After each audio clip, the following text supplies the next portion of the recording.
সুপ্রিয় দর্শক বন্ধু, সবাই কেমন আছেন? আশা করি ভালো আছেন। ভিউয়ার্স, আপনি এই রাজ্যে অর্থাৎ পশ্চিমবঙ্গে বাড়ি বা ফ্ল্যাট কিনতে চাইছেন, তাহলে আজকের এই ভিডিওটি স্পেশালি আপনার জন্য। 2025 সালে বাড়ি বা ফ্ল্যাট কেনাবেচার ক্ষেত্রে একাধিক পরিবর্তন এসেছে। রেজিস্ট্রেশন, স্ট্যাম্প ডিউটি থেকে শুরু করে বাড়ির ছাদ বিক্রির ক্ষেত্রে কড়াকড়ি, সমস্ত কিছু ডিজিটাল। এই ভিডিওতে আপনি যে বিষয়টি জানবেন যে 2025-এ এসে কি কি নতুন নিয়ম চালু হয়েছে, স্ট্যাম্প ডিউটি বা রেজিস্ট্রেশন ফিস কতটা কি পরিবর্তন হয়েছে এবং কি করলে আপনি প্রতারণার হাত থেকে বাঁচবেন, স্ক্যাম, ফ্রড এগুলো থেকে আপনি বাঁচবেন। ভিউয়ার্স, ভিডিওটি আপনি শেষ পর্যন্ত দেখুন। আমি আশা করি অবশ্যই আপনি উপকৃত হবেন। না হলে বাড়ি কেনার সময় আপনার ভুল হতে পারে।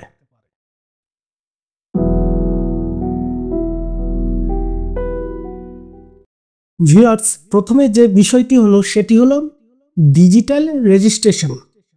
ভিউয়ার্স, 2025 সালের সবচেয়ে বড় পরিবর্তন, 2025 সালের সবচেয়ে বড় পরিবর্তন হলো অনলাইনে সম্পত্তির রেজিস্ট্রেশন বাধ্যতামূলক, একদম ম্যান্ডেটরি। আমরা যখন জমি জায়গা রেজিস্ট্রেশন করি, ডিড করি, তো আমাদেরকে তো অফিসে যেতে হয়, সেখানে লাইনে দাঁড়াতে হয়, একের পর এক, তবে রেজিস্ট্রি হয়।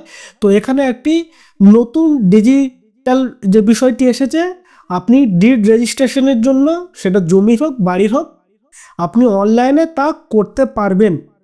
তো এখানে 4টে পার্টে আমি দেখাচ্ছি। প্রথমত হলো যা অনলাইন অ্যাপ্লাই, তার মানে আপনি এখানে ডিজিটাল রেজিস্ট্রেশনে আপনি অনলাইনে অ্যাপ্লাই করতে হবে আপনাকে।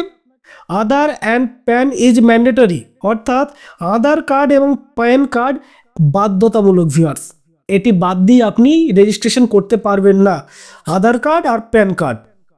3 নম্বরে কি, registration will be within 7 days, 7 দিনের মধ্যে আপনার রেজিস্ট্রেশন হয়ে যাবে। 4 নম্বরে যে বিষয়টি হলো all documents will be uploaded and verified online. এছাড়া এই আধার কার্ড, প্যান কার্ড এছাড়াও যে সমস্ত রেজিস্ট্রেশন করতে যে সমস্ত পেপারস, ডকুমেন্টস বা কাগজপত্র লাগে, সব কিছু আপনাকে অনলাইনে আপলোড করতে হবে এবং অনলাইনে সব কিছু ভেরিফাইড হবে। ভিউয়ার্স, এই পুরো প্রক্রিয়াটি স্বচ্ছ এবং প্রতারণা মুক্ত করার জন্য এই পদক্ষেপ ডিজিটাল রেজিস্ট্রেশন 2025-এর একটি আমূল পরিবর্তন বলতে পারেন। ভিউয়ার্স, নতুন রেরা বা ডব্লিউবি হীরা, এই নিয়মটি আপনাকে জানতে হবে। এই রেরা সম্পর্কে অলরেডি একটি ভিডিও আমি বানিয়েছি, সেখানে আমি আলোচনা করেছি বিস্তারিতভাবে। যারা এই ভিডিওটি দেখেননি, আমি ডিসক্রিপশন বক্সে দিয়ে দেবো লিঙ্ক, আপনারা দেখে নেবেন। এই রেরার ফুল ফর্ম কি, real estate regulation and development act, বা আমাদের পশ্চিমবঙ্গে ডব্লিউবি রেরা বা ডব্লিউবি হীরা। এই ডব্লিউবি হীরা এর ফুল ফর্ম হল West Bengal housing industry regulatory authority. এই নিয়ম এর কিছু পরিবর্তন এসেছে এবং এগুলো আপনাকে জানতে হবে। 1 নম্বর কি, যেমন now every housing project has to be registered with RERA in advance. অর্থাৎ এখন প্রতিটি হাউজিং প্রকল্প বা প্রজেক্ট আগে থেকে রেরারে রেজিস্টার হতে হবে। সে যে কোনো প্রজেক্ট হোক বা প্রকল্প হোক বা বড় ফ্ল্যাট অ্যাপার্টমেন্ট হোক, সেটা প্রথমে রেরাতে রেজিস্ট্রি করতে হবে আগে থেকে, তারপরে প্রজেক্ট শুরু হবে। ভিউয়ার্স, আপনি যদি ফ্ল্যাট বা অ্যাপার্টমেন্টে কিনে থাকেন, তাহলে রেরার নতুন নিয়ম অবশ্যই আপনাকে জানতে হবে। এই রেরা বা ডব্লিউবি হীরার এর নতুন নিয়ম অবশ্যই আপনাকে জানতে হবে। এর 2 নম্বর কি বলা হয়েছে, developer to inform land ownership, planning approval, working time limit, এগুলো অবশ্যই ডেভেলপারকে ইনফর্ম করতে হবে, এই রেরাতে ইনফর্ম করতে হবে। অর্থাৎ ডেভেলপারকে জানাতে হবে ল্যান্ড ওনারশিপ মানে জমির মালিকানা, প্ল্যানিং অ্যাপ্রুভ অর্থাৎ যে বিল্ডিং বা অ্যাপার্টমেন্ট বানাচ্ছে তার প্ল্যানিং অ্যাপ্রুভাল অনুমোদিত, সেগুলো পরিকল্পনার অনুমোদিত জানাতে হবে। ওয়ার্কিং টাইম লিমিট অর্থাৎ কাজের সময়সীমা, ওই বিল্ডিং বা প্রজেক্ট তার কতদিন সময় লাগতে পারে, সেই সময়সীমা অবশ্যই এই রেরাকে বা ডব্লিউ হীরাকে জানাতে হবে। 3 নম্বর, the flat sale money should be keeped in the escrow account so that the money is not spent elsewhere.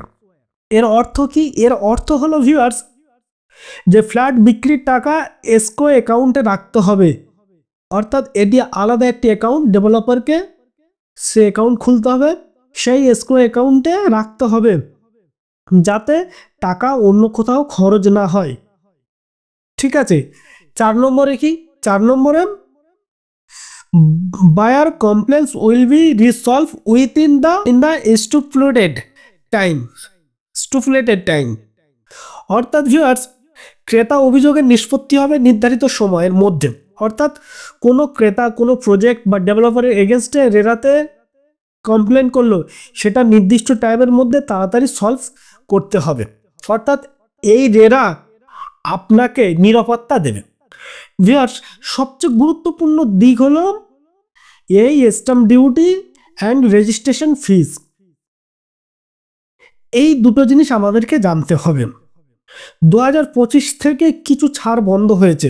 Viewers, এর আগে কিছু ছাড় ছিল, যখন আপনি কোনো বাড়ি বা বিল্ডিং আপনি রেজিস্ট্রেশন করবেন তার জন্য কিছু ছাড় ছিল স্ট্যাম্প ডিউটির ক্ষেত্রে যখন রেজিস্ট্রেশন করবেন, কিন্তু এখন তা বন্ধ হয়েছে, তার রেট কিছুটা বেড়েছে।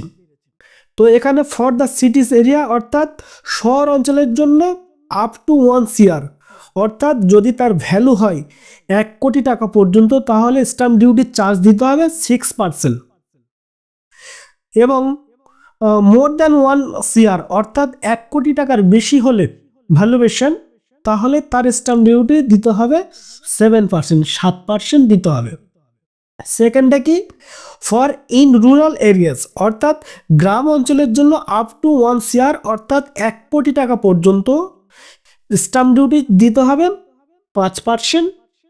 মোর দ্যান 1 CR, অর্থাৎ 1 কোটি টাকার বেশি ভ্যালু হলে তাহলে 6% স্ট্যাম্প ডিউটি দিতে হবে। আর রেজিস্ট্রেশন ফি সর্বক্ষেত্রে 1%, এটার কোনো পরিবর্তন হয়নি। এবারে যে বিষয়টি হলো, একটা বড় পরিবর্তন হয়েছে যে এখন থেকে কার্পেট এরিয়া অনুযায়ী হিসাব হবে, আগের মতো সুপার বিল্ড আপ এরিয়া নয়, ফলে খরচের তুলনায় কম হতে পারে।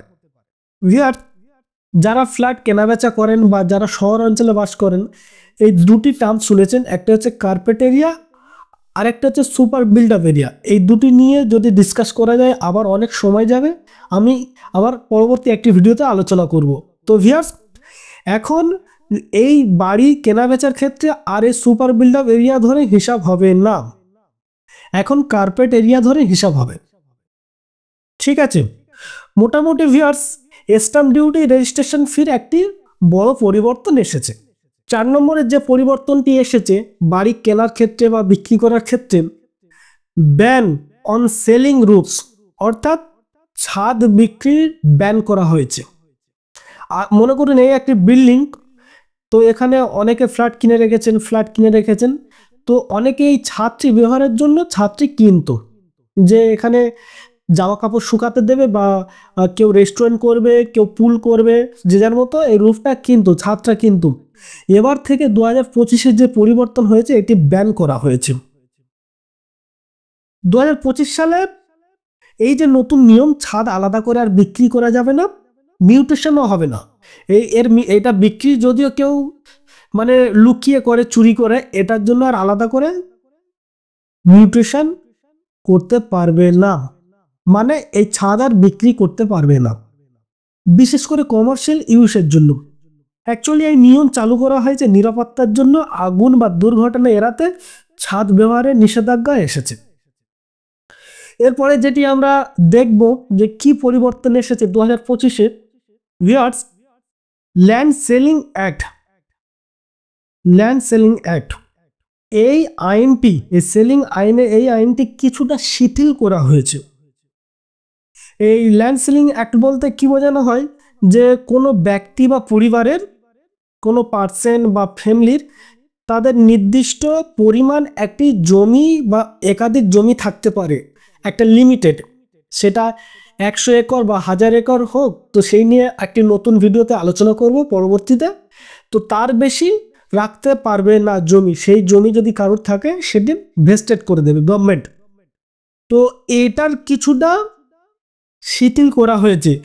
যদি আপনি সরকার থেকে বরাদ্দকৃত জমি নেন, মনে করুন এই একটি সরকারি জমি রয়েছে, তা আপনি লিজ নিয়েছেন বা আপনি গভর্নমেন্ট বরাদ্দ করছে এই জমিটি লিজ দেওয়ার জন্য, তাহলে এই ক্ষেত্রে এই সিলিং অ্যাক্ট প্রযোজ্য হবে না।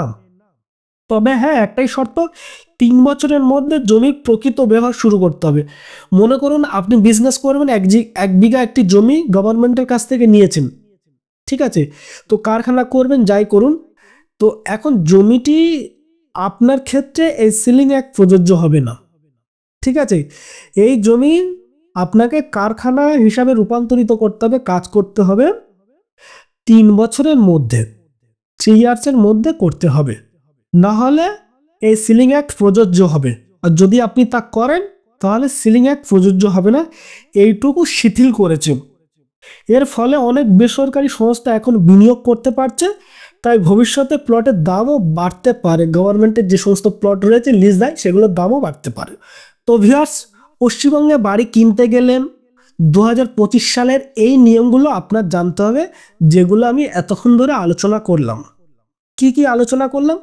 প্রথমেই আলোচনা করলাম ডিজিটাল রেজিস্ট্রেশন, 2 নম্বরে আলোচনা করলাম রেরা নিরাপত্তা, 3 নম্বরে আলোচনা করলাম স্ট্যাম্প ডিউটি নতুন হারে এর কি পরিবর্তন হয়েছে, 4 নম্বরে যেটি আলোচনা করলাম ছাদ বিক্রিতে নিষেধাজ্ঞা, অর্থাৎ বাড়ির টপ রুফ ছাদ আর বিক্রি করা যাবে না, এটার নিষেধাজ্ঞা করা হয়েছে। 5 নম্বরে সরকারি জমিতে শিথিল সিলিং আইন, এই যে সিলিং আইনটা আমি লাস্টে আলোচনা করলাম, এটা কিছুটা শিথিল করা হয়েছে। এই 5টা পরিবর্তন এসেছে ভিউয়ার্স, এই 5টি বিষয় নিয়ে আলোচনা করলাম।